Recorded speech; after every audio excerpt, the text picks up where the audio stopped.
I first met Nol Putnam in 2006. In 2017, we met again and became friends, after which I would come to acquire the contents of his shop and all of his tools. He would gift me with an archive of drawings and documents outlining a full career of blacksmithing starting in 1972. During this time, I decided it would be a neat idea to get a professional film crew together to do an interview and collect more of his life story. However, one day while I was visiting Nol in January of 2023, I felt this urgency, like I needed to hit record right now. I said, "Nol, can we just sit and talk and do an interview with my cell phone?" He obliged. I set up my cell phone, no microphone, no film crew. The lighting was inadequate, and we hit record. We talked for over 3 hours. I'm glad that we did, because less than 5 months later, Nol would find out that he was ill and unfortunately pass. Due to the lengthy nature of this interview, I've decided to edit it down into multiple parts. Please enjoy my conversation with Nol, being Nol, sitting around the table, sipping tea. Are you okay with whatever we talk about that I could publish? Yes. Okay. Yeah. I'm like click and clack. I answer all questions on relationships, blacksmithing, life in general, etc. Okay. So what's your full name? My full name is Oliver Okay. de Montalon. That's small d-e, space, capital M-O-N-T-A-L-A-N-T, Putnam, P-U-T-N-A-M. And how long have you gone by Nol? Age 2. Okay. What's your date of birth? 5/12/34. And where were you born? Boston. Tell me about your education. Local grammar school through 8th grade, then a prep school for 4 years. Where was that? That was at Lenox School for Boys in Lenox, Massachusetts. It was an Episcopal. It was sponsored by the Episcopal Church in Massachusetts. It was a 4-year high school, and I failed to graduate after 4 years, and I went from there to Deerfield Academy for 1 year. Graduated in 1953. Then I went to Trinity College in Hartford, Connecticut for 2 years. Left at the end of my sophomore year and joined the Army, where I served for 3 years. Came back, graduated with honors from Trinity College. Spent 3 summers at Harvard Graduate School, Arts and Sciences, for in history. It was a program designed for teachers of secondary school history. And I failed to graduate because I couldn't pass the language exam. I was chicken and I put it off too long. I transferred to the School of Education at UMass and got my master's degree from them and 80 hours towards my doctorate. I've done everything except write a thesis for my doctorate. What year did you graduate from college? Trinity was 1959, and the MED was 1972.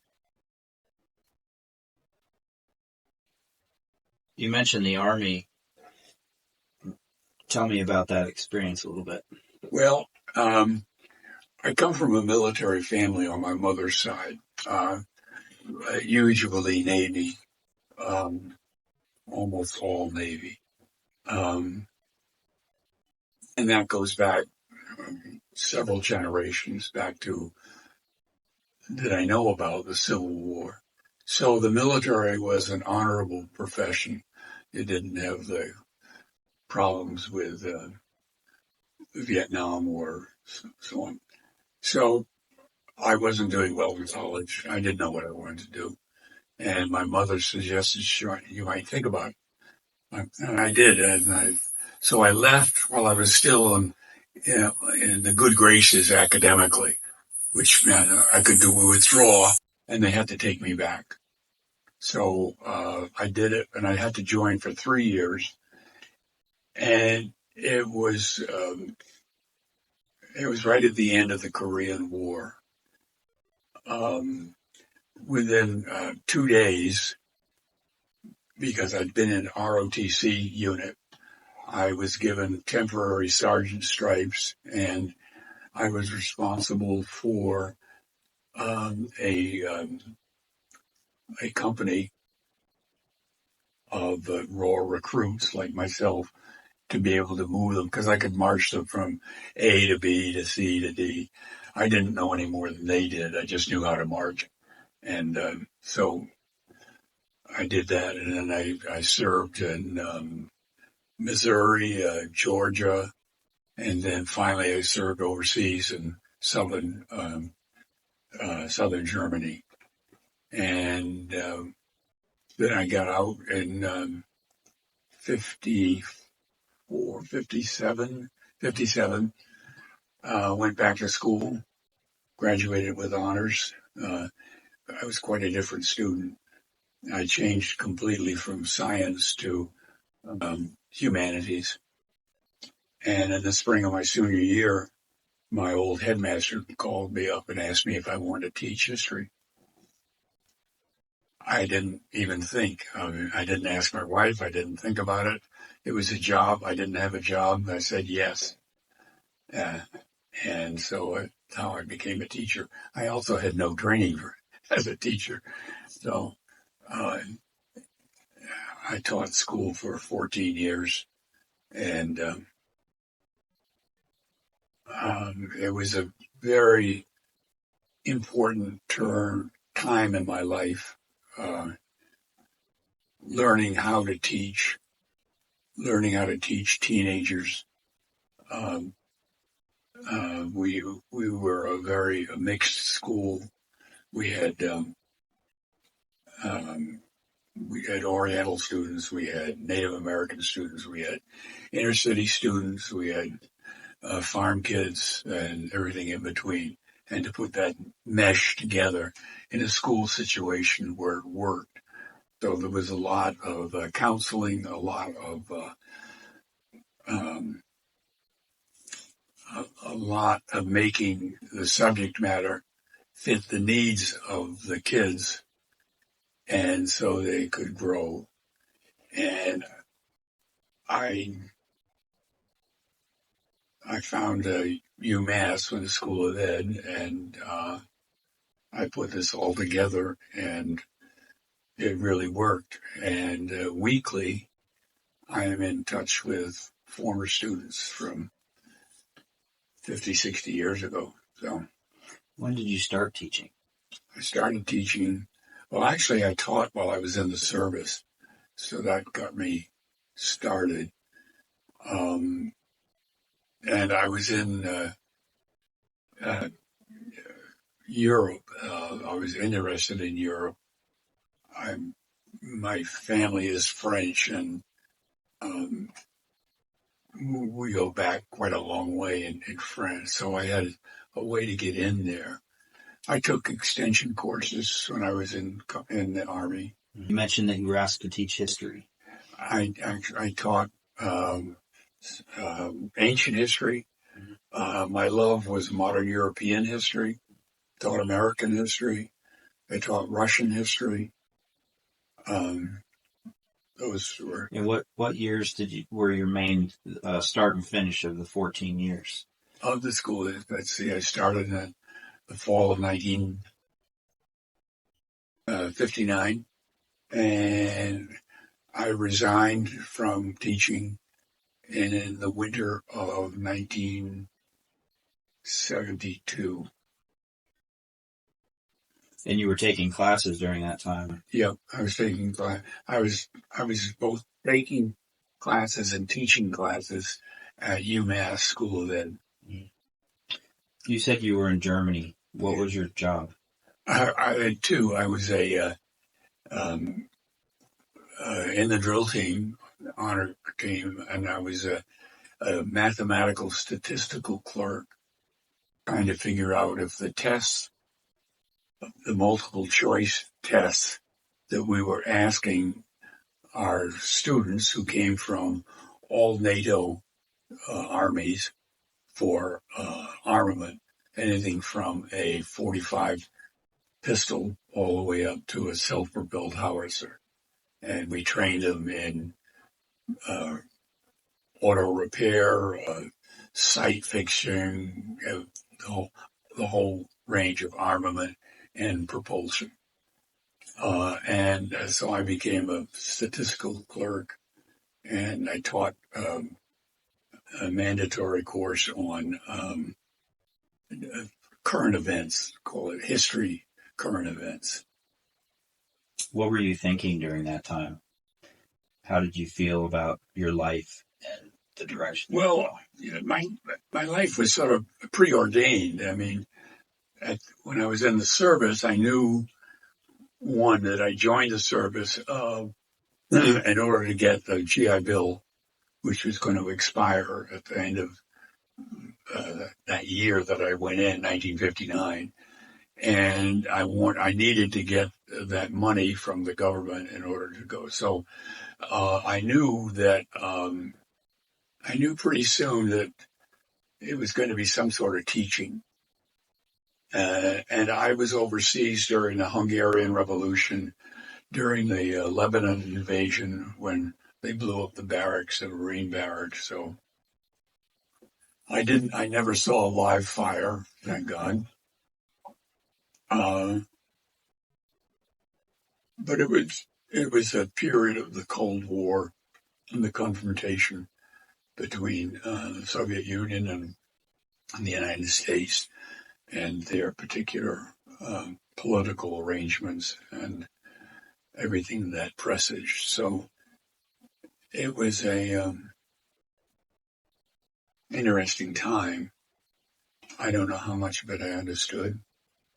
I wanted to finish my service honorably, and I was ready to get on with my life. So, what did your experience there teach you? I really didn't know I was going to be a teacher, but I liked teaching. I had no idea that I was going to be asked to be a teacher. I mean, the job came to me, not me going to the job, and that was pretty surprising and wonderful. But what did you learn from your experience in the Army? Discipline. In what way? Well, I learned how to get along. I learned how to be a leader and get along with very different people. Half my platoon in training, in the first 8 weeks training, came from the Lower East Side of Manhattan. And they were in the Army because they went up in front of the judge, the law, and the choice was jail or the Army. So they took the Army, and the rest of the platoon was, like me, just kids who really didn't know what to do, but they had this obligation to the country, which I'm all for, to serve 2 years minimum. And then the choice was sort of you could be a hospital corpsman if you objected to war, or you could join the service, one of the services. So I learned how to lead by either example or cajole, persuasion. I learned how to physically take care of myself, um, but without causing more trouble in order to ameliorate the situation.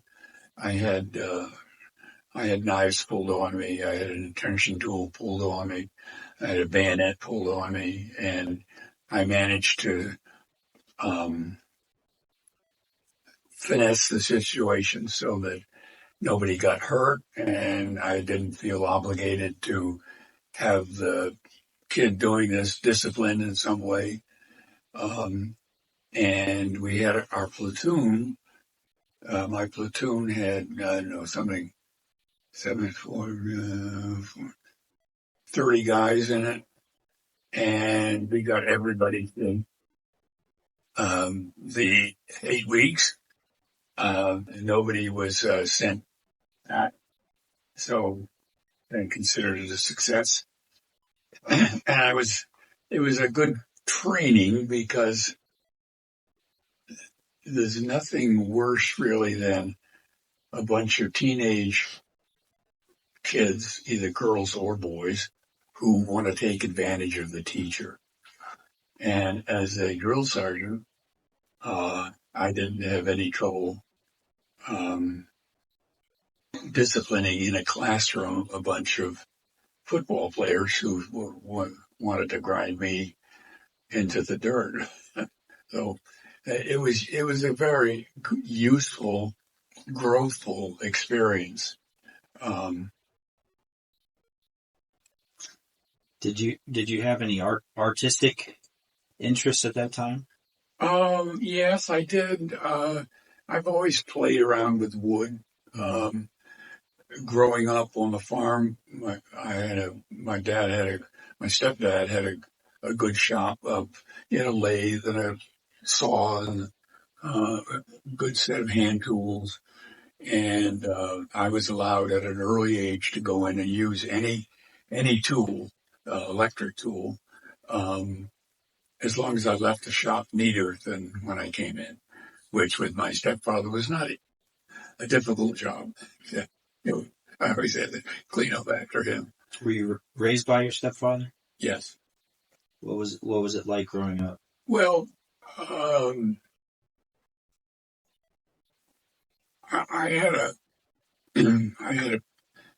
had a very good growing up. I came from Brahmin, Boston.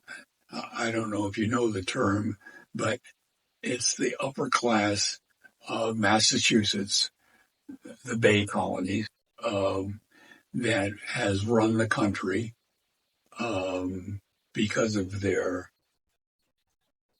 professionalism in law or business or education or medicine. And they came from a class which was coined the Boston Brahmins.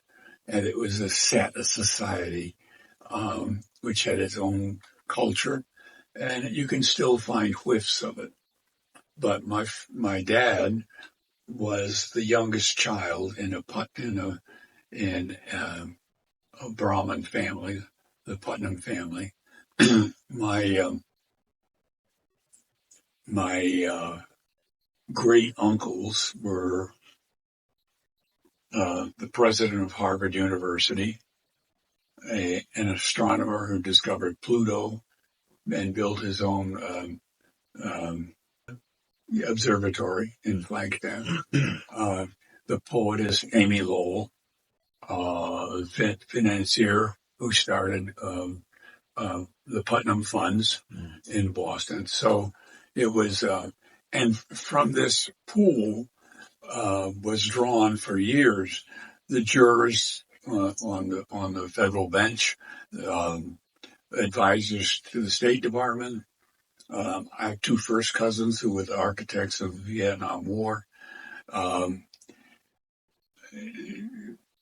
And that's what I was brought up in. And I'm sorry to say, in some way, I have some of the prejudices and the manner of that. I've tried for a long time to get rid of it or to work around it. And that's not something you give up. You don't know how to give up because it's in the air. I mean, of course I was going to go to college. There was never any question about it. Uh, um, why wasn't I an officer instead of a sergeant? It was expected that you would be an officer because that's your station in life. So, I turned my back on all that and moving to Connecticut as if I had a choice. I was 4. We lived on a farm, and it was a farm with pretensions, I would say. It was an idyllic place. I mean, I was in the countryside. It was fresh air, our own vegetables, our own animals. We were not self-sufficient, but we came pretty near. But my family stopped and had martinis at night. So it was a whipsawing. It was, you're being whipsawed on the one time by the expectations, and yet your reality is that you're growing up in a very plain rural farming community where your schoolmates are either sons and daughters of Norwegian, Swedish farmers or Yankees, and that's a whole different class. So there was always, my sister and I were sent to school with a hard-boiled goose egg or with French bread and strange romaine lettuce and some kind of meat spread that was made from the innards of some animals. And it's a far cry from Bond's white bread, Goulden's mustard, and a slice of ham, pressed ham. There's no way we could trade, even though we died to. So there were differences that we have to navigate. And it's always been that way for me. And so it's different. When we were talking about teaching, you mentioned your wife. When were you first married? I was first married in 1955. And that was during college? It was actually during the Army. During the Army? Yeah. She got to come over with me. I made sergeant. So we could, the Army would transport us where we needed to go. What was her name? Marinette was her name, but her nickname was Rusty. Okay. She had red hair.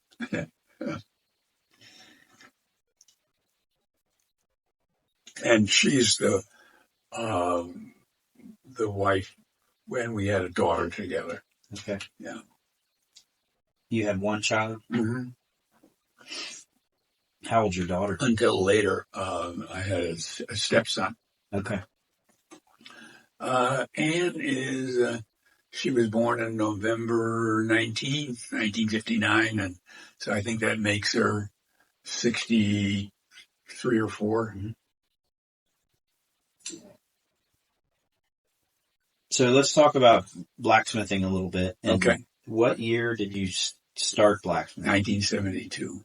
Okay. And when did you go full-time with blacksmithing? 1972. 1972. I was, I'm going to talk about teaching a little bit because what happened during teaching was that I was sort of a revolutionary. I did not believe in teaching in the way I had been taught, which was if I didn't get it, the teacher would slam a book over my head. So I need to write about this because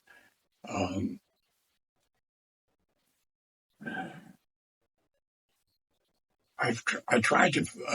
So I have a student, and my job is to lead him towards wanting to learn. The job of education is to teach the student to learn how to educate themselves. So how can I do that? And that involves everything from, it's done on the sports field, it's done in the dorms, it's done in roughhousing, it's done in many different ways. And the key that I had to do was to find the key to the student, how to reach him in order that he could see clearly around the obstacles that prevented him from reaching his goals. And what were his goals? So,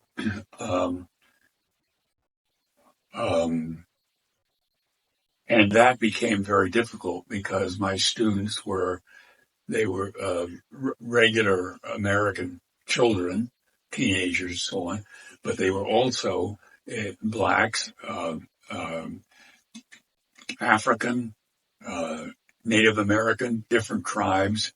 And so you have to find the key to each one, and each one is an individual in their own way. And so if you find the key to one, and not necessarily going to be the next one. So that means getting to know the student. Well, that's a full-time and a half job, because you're a dorm master, you're a coach, it's just, you try to find a key to them, and that's exhausting. So my work was 24 hours a day for a school year. That I usually didn't get more than 6 hours of sleep a night. My wife injured herself, and that meant I had a young daughter to make sure she got up, that she was clothed, that her clothes were clean, that I do the shopping. And so ultimately my job schedule was that I just exhausted myself. So that's what, even though I loved the teaching, I'd killed myself. I was just killing myself. So that's why I left in the fall of 1972. And I cashed in my savings and bought this farm on the top of a hill. I had a girlfriend then.